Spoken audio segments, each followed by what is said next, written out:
ಶುಭೋದಯ. ಎಲ್ಲರಿಗೂ ಶ್ರೀ ರಾಮನವಮಿ ಹಬ್ಬದ ಶುಭಾಶಯಗಳು. ಇವತ್ತು ಹಬ್ಬದ ಪ್ರಯುಕ್ತ ನಾನು ನಮ್ಮ ಏರಿಯಾದಲ್ಲಿ ಯಾವ ರೀತಿ ರಾಮನವಮಿನ ಆಚರಿಸ್ತಾರೆ ಅಂತ ನಿಮಗೆಲ್ಲ ತೋರಿಸೋಣ ಅಂದ್ಕೊಂಡಿದ್ದೀನಿ. ಫಸ್ಟು ನಮ್ಮ ಮನೆಯಿಂದ ಸ್ಟಾರ್ಟ್ ಮಾಡೋಣ. ನಮ್ಮಮ್ಮ ಏನು ಮಾಡ್ತಾ ಇದ್ದಾರೆ, ಅವ್ರ ಪೂಜೆ ಆಯಿತಾ, ಏನೆಲ್ಲ ಅಡುಗೆ ಮಾಡಿದ್ದಾರೆ ಅಂತ ತೋರಿಸ್ತೀನಿ ಬನ್ನಿ. ಆಲ್ರೆಡಿ ನಮ್ಮಮ್ಮ ಶ್ರೀರಾಮಂಗೆ ಪೂಜೆ ಮಾಡಿ ಪಾನಕ ಕೋಸಂಬರಿನ ನೈವೇದ್ಯಕ್ಕೆ ಇಟ್ಟಿದ್ದಾರೆ. ಹಾಗೆ ಬ್ರೇಕ್ಫಾಸ್ಟ್ಗೆ ರಾಗಿ ಅಂಬ್ಲಿ ಮತ್ತು ಉಪ್ಪಿಟ್ಟು ಮಾಡಿದ್ದಾರೆ. ನಾನಂತೂ ಬೇಗ ಬೇಗ ರೆಡಿ ಆಗ್ಬಿಟ್ಟೆ, ಆದ್ರೆ ನಮ್ಮ ಮನೇಲಿ ಇರೋರು ಇನ್ನೂ ರೆಡಿ ಆಗ್ತಾ ಇದ್ದಾರೆ. ಆಲ್ರೆಡಿ ಟೈಮ್ ಆಯ್ತು, ದೇವಸ್ಥಾನಕ್ಕೆ ಹೋಗ್ಬೇಕು. ಇವತ್ತು ಶ್ರೀರಾಮ್ ನವಮಿ ಅಲ್ವಾ, ಅದಕ್ಕೋಸ್ಕರ ಇವತ್ತು ನಮ್ಮ ಮನೇಲಿ ನಮ್ ಜೊತೆಗೆ ಒಂದ್ ಸ್ಪೆಷಲ್ ಗೆಸ್ಟ್ ಬಂದಿದ್ದಾರೆ. ಯಾರು ಗೊತ್ತಾ? ನಮ್ಮ ಆಂಟಿ. ಬನ್ನಿ ಆಂಟಿ.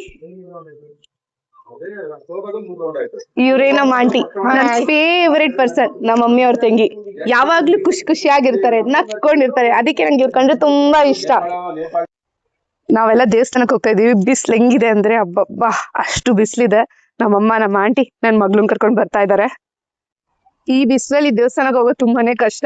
ಇವಾಗ ಅನ್ನಿಸ್ತಿದೆ ಬೇಗ ಬೇಗ ರೆಡಿಯಾಗಿ ಬೆಳಗಿನ ಜಾವನ ದೇವಸ್ಥಾನಕ್ಕೆ ಹೋಗಿದ್ರೆ ಚೆನ್ನಾಗಿರ್ತಿತ್ತು ಅಂತ. ನೋಡಿ, ಇದೇ ನಮ್ಮ ಏರಿಯಾದಲ್ಲಿರೋ ಶ್ರೀರಾಮನ್ ದೇವಸ್ಥಾನ. ಅವಾಗಿಂದ ರೋಡ್ ಕ್ರಾಸ್ ಮಾಡೋಣ ಅಂತ ಟ್ರೈ ಮಾಡ್ತಾ ಇದೀವಿ, ಆಗ್ತಾನೆ ಇಲ್ಲ. ತುಂಬಾ ಗಾಡಿಗಳು ಮೂವ್ ಆಗ್ತಾನೆ ಇದೆ. ಹಂಗೋ ಹಿಂಗೋ ರೋಡ್ ಕ್ರಾಸ್ ಮಾಡ್ಕೊಂಡು ದೇವಸ್ಥಾನಕ್ಕೆ ಎಂಟ್ರಿ ಆದ್ವಿ. ಮಧ್ಯಾಹ್ನ ಆಗಿರೋದ್ರಿಂದ ತುಂಬಾ ರಶ್ ಇರ್ಲಿಲ್ಲ.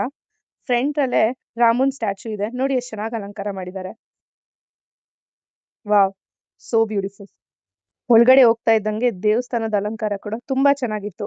ರಾಮ, ಸೀತಾ, ಲಕ್ಷ್ಮಣನ ತುಂಬಾ ಚೆನ್ನಾಗಿ ಅಲಂಕಾರ ಮಾಡಿದ್ರು. ನಾವು ಮಂಗಳಾರತಿ ತಗೊಂಡು ಅಲ್ಲೇ ಇದ್ದಿದ್ ಗಣಪತಿ ದರ್ಶನ ಕೂಡ ಮಾಡಿದ್ವಿ.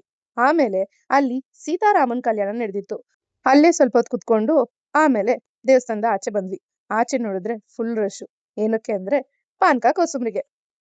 ನಾವು ಕ್ಯೂ ಅಲ್ಲಿ ನಿಂತ್ಕೊಂಡು ಪಾನಕ ಕೋಸಂಬರಿ ತಗೊಂಡು ಮನೆಗೆ ಹೊಟ್ವಿ. ಎಷ್ಟು ಬಿಸಿಲು! ಈ ಬಿಸಿಲಲ್ಲಿ ನನ್ ಮಗಳು ಎತ್ಕೊಂಡು ದೇವಸ್ಥಾನದಿಂದ ಮನೆಗ್ ಬರೋಷ್ಟೊತ್ತಿಗೆ ನಂಗಂತೂ ಸಾಕಾಗೋಯ್ತು. ನಾನಿಲ್ಲಿ ಸುಸ್ತಾಗಿ ಕುತ್ಕೊಂಡಿದ್ರೆ ಅವಳಲ್ಲಿ ಆರಾಮಾಗಿ ಗ್ರೇಪ್ಸ್ ತಿಂತಾ ಇದ್ದಾಳೆ. ನೋಡಿ, ಇವಾಗ ಟೈಮು 2 o'clock.